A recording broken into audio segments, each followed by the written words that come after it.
সমস্ত জল্পনার অবসান ঘটিয়ে মুখ খুললেন অদাহ শর্মা। সুশান্ত সিং রাজপুতের ফ্ল্যাটেই নাকি থাকছেন এই অভিনেত্রী। नहीं, इतना बता दीजिए आपने खरीदा है या खरीदने वाले? चलिए बूम, पहले जो भी है मैं फर्स्ट आप लोगों को बताऊं। चलिए बूम। देखो मैं ऐसे हमें ऐसी खबर मिली है कि आपने खरीद लिया है।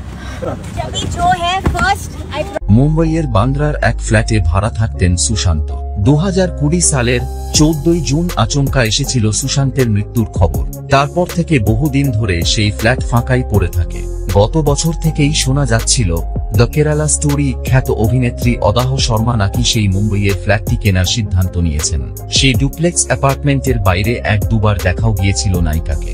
সম্প্রতি একটি শোতে এই বিষয়ে প্রশ্ন আসাতে তিনি জানালেন যে মুম্বইয়ের অভিজাত বান্দ্রা এলাকার জগার্স পার্কের সেই ফ্ল্যাট তিনি ভাড়া নিয়েছেন। সেই সময় দাঁড়িয়ে সুশান্ত প্রায় 4 লক্ষ টাকা দিয়ে সেই ফ্ল্যাটে থাকতেন। সেই সমুদ্রমুখী ফ্ল্যাটের বর্গফুটের নাকি 3600। তবে কত টাকা ভাড়া দিচ্ছেন অভিনেত্রী সেই বিষয়ে আদাহ মুখ খোলেননি। তিনি জানান তাঁর থাকার একটি স্বচ্ছ পরিবেশ চাই, সেটাই তিনি খুঁজে এসছেন সর্বক্ষণ। প্রকৃতির মাঝে বসবাস করতে তিনি সব সময় স্বাচ্ছন্দ্য বোধ করেছেন।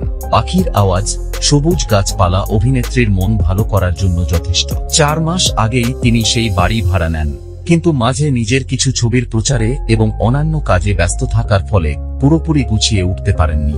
অবশেষে এবার তিনি তাঁর সংসার গুছিয়ে নিয়েছেন। বাড়ি সাজিয়েছেন নিজের মন মতো। ফ্ল্যাটের উপরের তলায় বানিয়েছেন একটি মিউজিক রুম। প্রকৃতি প্রেমী হওয়ার ফলে ছাদে নিজের মনের মতো বাগানও বানিয়ে ফেলেছেন অদাহ। শেষে নিচে রেখেছেন ঠাকুর ঘর এবং শোয়ার ঘর।